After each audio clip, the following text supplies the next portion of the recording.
The 29th Conference of the Parties, COP29, having concluded with mixed reactions in Azerbaijan, leaves critical questions unanswered, most especially about the future of global climate action. Now, finance once again took center stage with the $300 billion climate finance target, sparking debate about its adequacy for addressing the needs of developing nations most affected by climate change. And despite calls for a $1 trillion commitments, developed countries fell short, further highlighting the persistent disparity in global responsibility and resource allocation. Fadhel Kaboub, Senior Advisor at Power Shift Africa in Nairobi, Kenya, joins me this morning as we continue the conversation today around the challenges with climate change discussions. Thank you so much, Fadhel, for joining us on Business Edge. Thank you for having me on the show. All right. So aside challenges with raising the needed finance to tackle climate change, no progress was also made on fossil fuel phase out too. So what are the challenges with that, and how will that affect our global decarbonization efforts?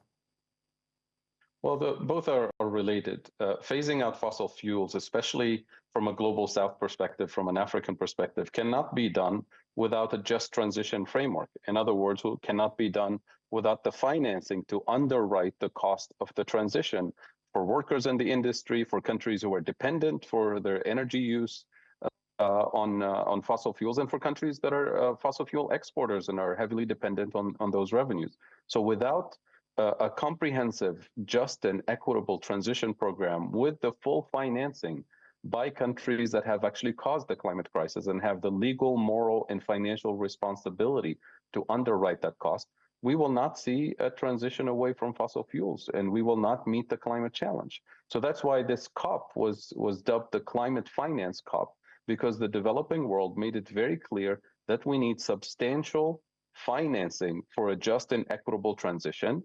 And the science is very clear in terms of which countries have exceeded their carbon budget and therefore are in a situation where they owe a climate debt to the countries that didn't exceed their carbon budget.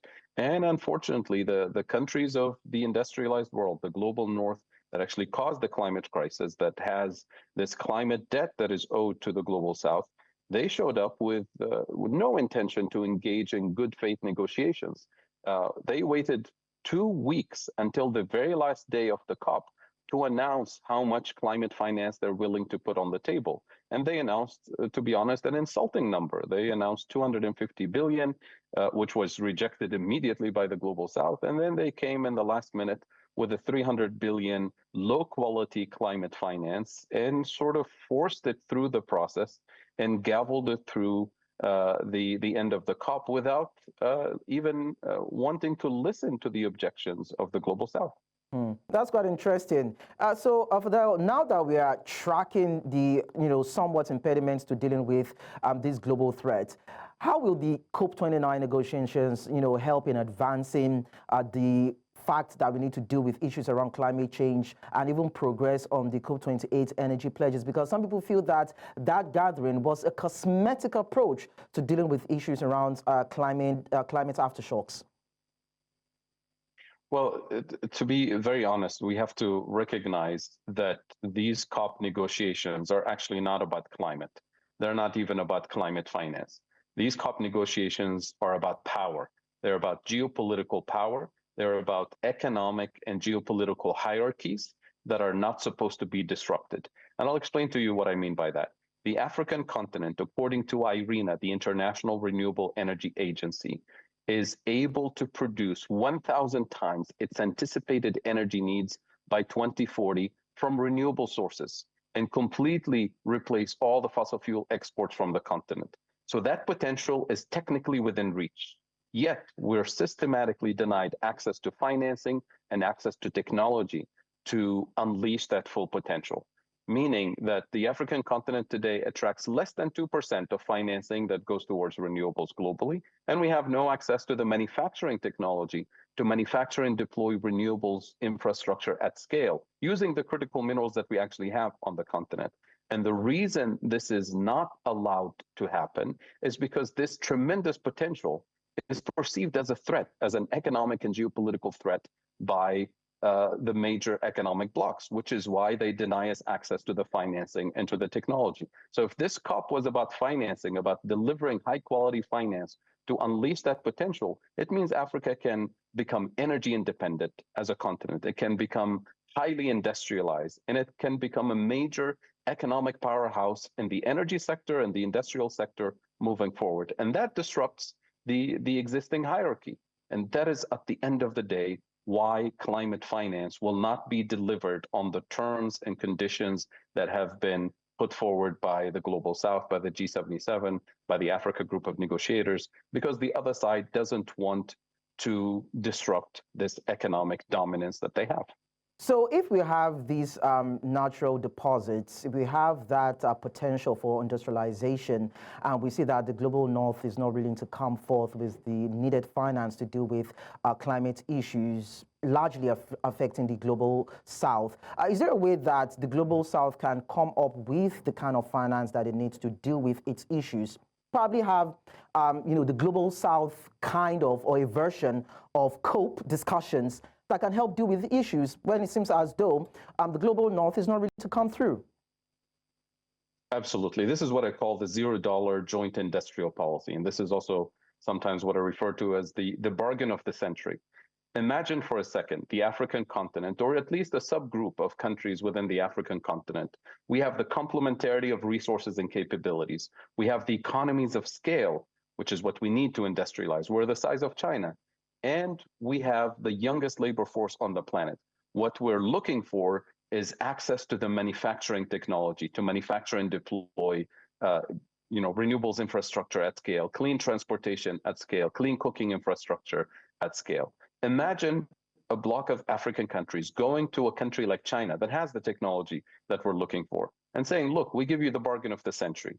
If you join us in a joint venture industrial policy, contribute in kind, we don't need dollars, in kind to replicate the value chain of manufacturing solar panels, for example, for the entire continent, on terms that are set by the African continent. Here's what we give you in return. In 10 to 15 years, you double your industrial footprint globally, you double your geopolitical weight globally, and you secure your access to these precious minerals that everybody's panicking about. In addition to that, we, the African continent and the rest of the global south, we're the largest market on the planet. We're bigger than the US and Europe combined. So because US and European trade restrictions now on Chinese EVs and batteries, we potentially offer China the largest market on the planet. But we need to industrialize and develop so we can have the purchasing power for that. I guarantee you China will take the bargain and will engage in joint industrial policy. So the work to be done is on our side to form an economic bloc of countries who are willing to engage in this joint industrial policy to unleash this potential. Then as soon as we trigger this process, we immediately have the bargaining chip we need to change the conversations at COP, to change the conversations with the global north when it comes to climate and debt and development and all kinds of issues. And we can go to them and say, look, we offer you the same bargain if you're willing to engage on reasonable terms. We offer you a joint venture industrial policy if you replicate the value chain of manufacturing high-speed rail, for example, of manufacturing wind turbine technology, whatever technologies we want. At that point, they can't say no because China has those technologies. The idea here, by the way, is not to put China at the top of the geopolitical hierarchy, but rather to reposition the African continent at the center of a new international economic order of peace and sustainable prosperity. And that is the multipolar world that we want to see. And that's why I always say there can be no new international economic order in which Africa remains at the bottom of the hierarchy. Okay, well noted. So even as we try to, trigger the economic bloc on the African continent, looking at the global south, we're trying to tap into the technologies of either China or other developed nations. There's also the issue making the rounds around, funds provided for climate initiatives being used for its intended purpose in terms of, measuring the outcomes when it comes to combating climate change and all that. So are you confident that, this pool of funds, whether it's $300 billion, whether it's going to be zero financing, whether it's going to be $250 billion, these funds, if it's eventually pulled together, will be used for its intended purpose in these affected countries? Or are there already failure-proof mechanisms that will take care of that to ensure that once these funds are available, they're channeled into the right sources that can help deal with climate change? That's a very good question. In fact, we do have a track record that we can use as a reference point, because the $100 billion that was promised in Paris and was supposed to be delivered by 2022, most of which was delivered in the form of loans, non-concessional loans that contribute to economic entrapment. The high quality finance that the Africa Group and the rest of the Global South was asking for should come in three types of financing. Number one, grants, not loans and further economic entrapment. Number two, cancellation of all climate-related debts that have pushed so many countries into debt crisis because of intensifying climate events in the last few years. And number three, transfer of what we call life-saving technologies to allow us to manufacture and deploy the building blocks of resilience and adaptation. And that is precisely what was not described in the text of COP29 in the final agreement. We only see the $300 billion coming from a variety of sources, most of which will be private sector, extractive investments, false solutions, and dangerous distractions like pollution permits, for example, to greenwash the emissions of the global north. The other thing to keep in mind is that this supposedly big number, the $300 billion to be delivered by 2035, if you adjust it in net present value to today's money, we're talking about $175 billion in real terms in today's money. And if you put it in context, Africa this year is paying $163 billion in debt service. So just the debt service of 2024 alone wipes out whatever this thing is that we call climate finance from the global north. So that shows how unserious the historic polluters are about their responsibility, legal, moral, and financial responsibility to deliver high quality and impactful climate finance to the global south. But then you wouldn't blame the global north for the global south's indebtedness. I mean, it's more or less like they provided the finance when these African countries needed it. And if they decide not to want to probably grant some sort of recourse in terms of erasing those debts, you probably wouldn't want to blame them for it, because everybody wants to put funds in places that they know probably with interest they're able to get it back, don't you think? Well, that's a very good point. If you consider, for example, the World Bank, which is a major lender to African countries, an institution like the World Bank that has been essentially dictating economic policy choices in our countries for decades. Every time we engage with them in terms of development finance, we get into contracts that impose certain conditionalities and dictate economic policy choices. If you follow these prescriptions for decades and you're in a debt trap today, means one of two things.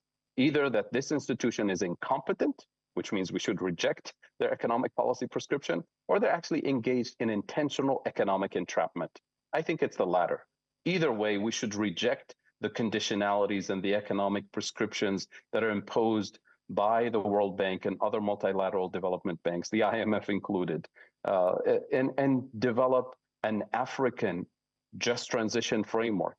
Because from an African perspective, climate finance is development finance. And that means we address the root causes of external borrowing, and we address the root causes of this economic entrapment that we've been struggling with for decades, and finally unleash the full potential of the African continent as an industrial powerhouse, as an energy powerhouse, so we can actually achieve sustainable prosperity. Well, I actually doubt the sincerity on the part of, the African countries when it comes to dealing with the perennial causes of its indebtedness, and of course, not willing to take the terms of the IMF and the World Banks when they go hand in cap for loans. But then I'd like you to just tell me more about the International Trade of Mitigation Outcomes, Article 6.2, for COP29, and how countries will authorize carbon credit transactions and manage tracking registries when we talk about probably ensuring the integrity of the process.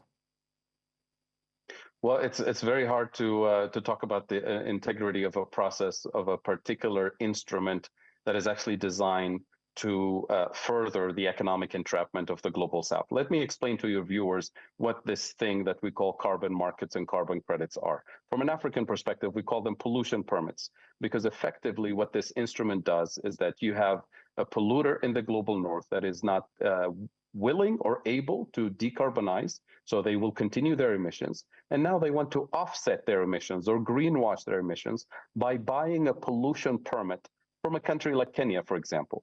Why? Because Kenya will have a forest that will be designated as carbon market territory, and that forest will act as a carbon sink to offset the pollution and the emissions of the industries in the global north.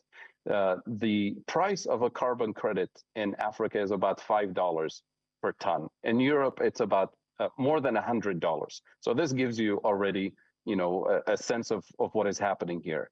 Middlemen collect commissions and fees for setting up these transactions, and local communities who are the historic custodians of the forest, the pastoral communities that have protected their ancestral land for centuries, now they have to be kicked out of this carbon market territory because we need to protect the forest from its own people. And then you have our countries receiving financial crumbs that we immediately use to service the debt.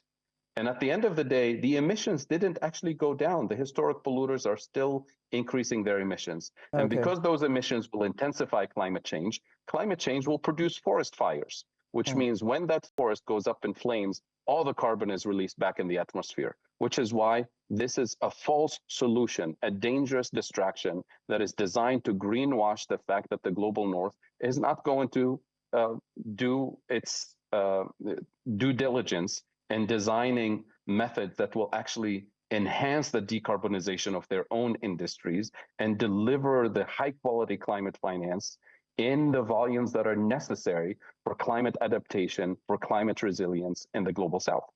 Well, I believe that when it comes to putting acts together, it's both the global north and global south that will need to come together. Aside having to, deal with the shenanigans around commitments and sincerity when it comes to dealing with the issues around climate change. But then, we hope that some sort of agreements can be reached, concrete agreements with the redemption of those sort of agreements coming to the table to see how we can deal with the aftershocks of these climate issues. Fadhel Kaboub, Senior Advisor, Power Shift Africa in Nairobi, Kenya. Thank you so much for sharing your thoughts with us on the show. My pleasure. Thank you.